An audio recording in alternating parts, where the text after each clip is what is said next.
And now, it's time for DJ Rocky's Secret Files.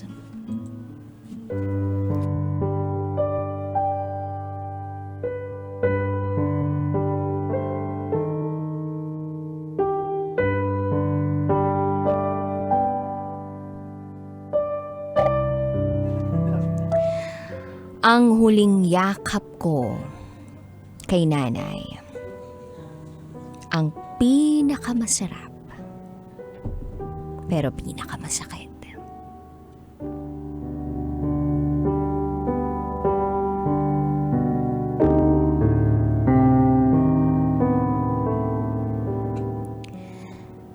Hi DJ Rocky. Lagi kitang pinanonood at pinakikinggan sa programa mo. Itago mo ko sa pangalang Bal. At ito, ang aking secret file. 6 kaming magkakapatid. Bunso kami ng kambal ko. Mahirap lang ang buhay namin. Pero masaya. Kahit nagbubukid lang ang pamilya namin.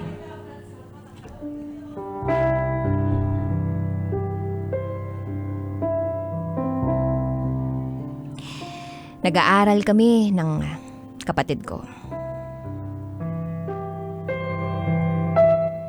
Kaso lang, kami lang ng kambal ko yung nakakapag-aral. Dahil yung 3 kong kapatid, nahinto. Dahil na rin sa kahirapan ng buhay. Ang nangyari, natulong na lang sila sa mga magulang namin sa bukid. Pinagkakasya ang 500 pesos nakita sa isang araw para mabayaran ang mga utang, pagkain, at kung ano-ano pang gastusin. Masaya naman ang pamumuhay namin eh. Hanggang sa nag-asawa na ang 2 kong kapatid. Natigil na rin ako sa pag-aaral. Wala kasing katulong ang mga magulang ko sa trabahong bukid. Then nalubog na kami sa utang. Nanganak ang aking pangatlong kapatid. Nasiya siya at lahat ng gastos kinailangang bayaran. Napilitang mangutang si nanay. Grabe ang ginawang pagkayod ng nanay ko. At grabe din ang kanyang emosyon. Walang araw na hindi ko nakikita si nanay na umiiyak. Pero pagkatapos niyang umiyak, ay tuloy pa rin sa pagtatrabaho. Then fast forward, lumipas ang ilang taon, nagkasakit naman ang aking kambal. Kinailangan ni tatay na lumuwas para may pambili ng gamot. Naging maganda naman ang trabaho ni tatay. Kaming 2 ni nanay ang naiwan. Nagbubukid pa rin. Hanggang sa naipagumot na rin yung kambal ko. Kaya lang, isang araw, nahimatay si nanay sa kalagitnaan ng aming pagtatrabaho. Inatake. Sumunod ang ilang buwan, naatake na naman uli. Buti na lang at nadadala siya agad sa pinakamalapit na ospital. Kaya lang, kulang ang pera namin para sa mga gamot niya. Kaya minsan, hindi kami nakakabili ng mga gamot niya. Pinagkakasya namin ang perang pinadadala ni tatay. Then, lumipas pa ang mga araw. Kinailangang operahan si nanay. Kinailangan siyang operahan sa kanyang pigi. Dahil may bukol daw ito, lumalaki na raw. Hindi na kaya ng gamot kaya kailangan ng operasyon. Kahit mahirap, kung saan-saan kami nangungutang ng pera para lang maoperahan siya. Lumipas ang mga araw, naging successful naman ang operation sa kanya. Nakasurvive naman si nanay. Then, magpapasko na. Wala si tatay. Siyempre, nagtatrabaho sa Manila, hindi makakauwi. New Year din, hindi namin makakasama si tatay. Si nanay ang kasama namin. Kahit hindi niya kasama si tatay, sinusubukan niyang maging masaya para sa pamilya namin na nasa bukid. Masayahin siyang tao na kahit ang daming problema, nagagawa niya pa rin ngumiti. Nagagawa niya pa rin tumawa. Nagagawa niya pa rin lumaban sa buhay. Then dumating yung araw ng birthday ni nanay. Hindi pa rin nakauwi si tatay. Pinadalhan lang siya nito ng panghanda niya. Sobrang saya pa rin ni nanay. Niyakap niya kaming magkakapatid. Nagawa niya pang magbiro, sabi niya. Baka last birthday ko na to. Sabi ko kay nanay, ay, si nanay naman parang tanga. Kakayanin natin to kahit anong hirap at hindi mangyayari yun. Malayo ka pang mawawala, no? Then kinabukasan, parang walang nangyari. Parang walang nagbago. Trabaho pa rin. Kaya lang nagkaroon ng problema. Nagkasakit ang anak ni ate. Nagtae, nagsuka. Nangutang na naman si nanay. And thank God nakasurvive naman ang pamangkin ko. Sa gabing yun, napanaginipan ko na mayroong mawawala sa pamilya ko. Dumating pa ang ilang gabi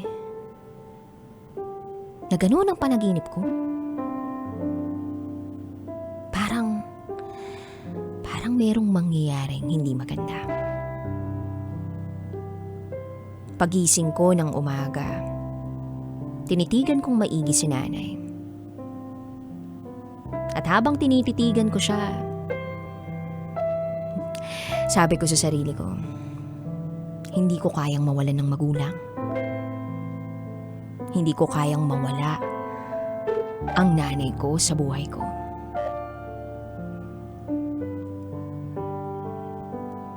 Kaya dasal ako ng dasal sa Panginoon na Lord, huwag mong huhain ang mga mahal ko sa buhay kasi hindi ko kakayanin. Ganon ang pagdarasal ko gabi-gabi, araw-araw. Nagpatuloy ako sa buhay. Then one day nagtrabaho kami ng ate ko. Nasa trabaho kami noon, samantalang si nanay ay kasama niya ang kambal ko. Sa totoo lang nung araw na yun, ayokong sumamang magtrabaho. Para bang may pumipigil sa akin na magtrabaho. Hindi ako makapag-focus, para bang gusto ko nang umuwi. Then inatake na naman pala si nanay. Inatake siya kasama ang kambal ko. Habang kami ng ate ko ay nasa trabaho. Ang tumawag sa akin para ibalita yon ay yung kambal ko. At ang sabi, itinakbo namin si nanay sa ospital. Punta na kayo dito, dali.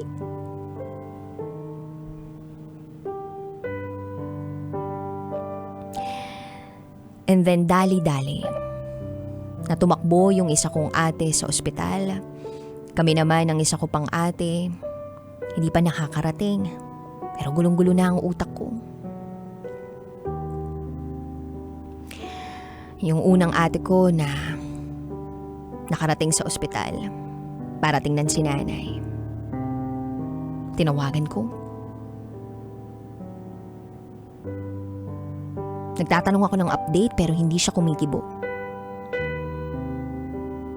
Alam kong nagpipigil siya ng luha. Kaya dali-dali kaming pumunta ng isa ko pang ate sa ospital. At doon ko na nakita si nanay na nahihirapan. At pinipilit na lumaban. Ala akong magawa kundi maglupasay sa sakit at umiyak na lang. Tinawagan ko si tatay. Dali-dali namang bumiyahe si tatay pauwi ng Nueva Ecija. Hanggang sa narinig na namin ang pinakamasakit na balita. Wala na si nanay.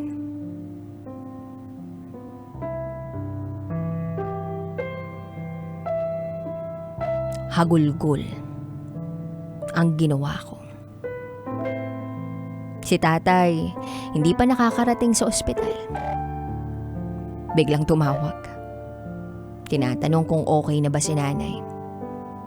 Ang sabi namin, okay naman siya. Ang hindi niya alam,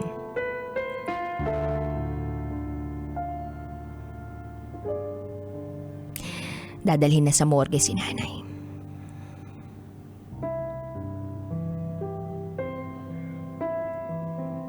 Hanggang sa dumating na nga si tatay.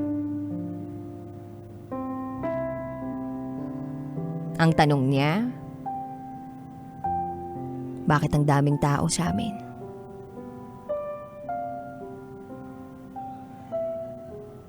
Bakit ang daming tao sa bahay namin? Bakit ang daming ilaw? Bakit marami siyang naririnig na umiiyak? Akala ko ba okay na ang nanay niyo?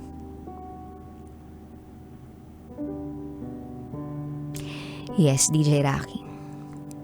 Sa bahay na namin pinadiretso si tatay. At doon na sumagot si ate kay tatay na sorry. Wala na po si nanay. Kitang-kita ko na hindi makapaniwala si tatay. Napaupo sa sobrang panghihina. Humagulgol sa sobrang sakit.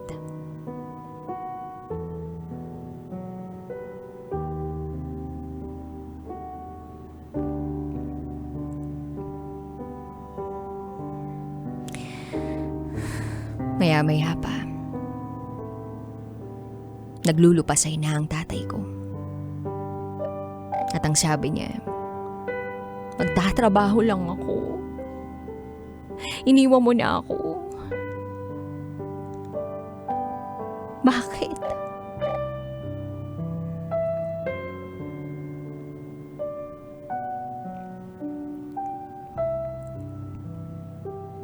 At ayun, nag-iiyakan na lang kami doon.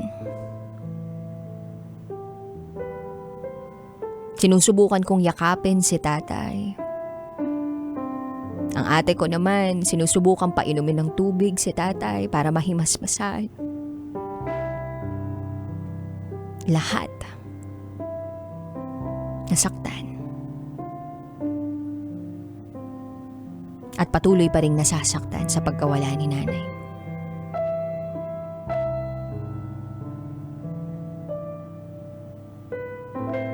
Naalala ko yung huling pagyakap ko kay nanay. Yung mahigpit niyang yakap sa akin. Yun na pala yung pinakahuling. Ang huling yakap ni nanay. Na pinakamasarap, pero pinakamasakit.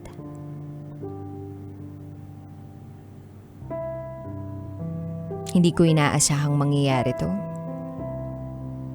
Akala ko, sa telebisyon lang to nangyayari. Ganun siguro talagang buhay, no? Dahil sa kahirapan, hindi na kayang dugtungan ng buhay.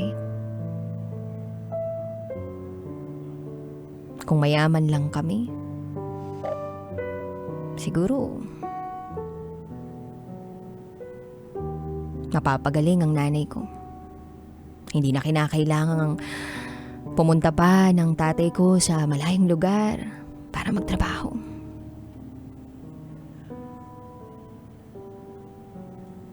Pero hindi.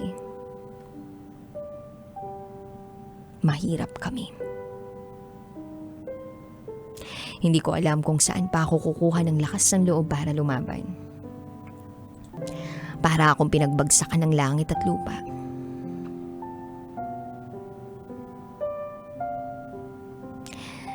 Sana dumating yung araw na lumakas pa rin yung loob ko para magpatuloy sa buhay.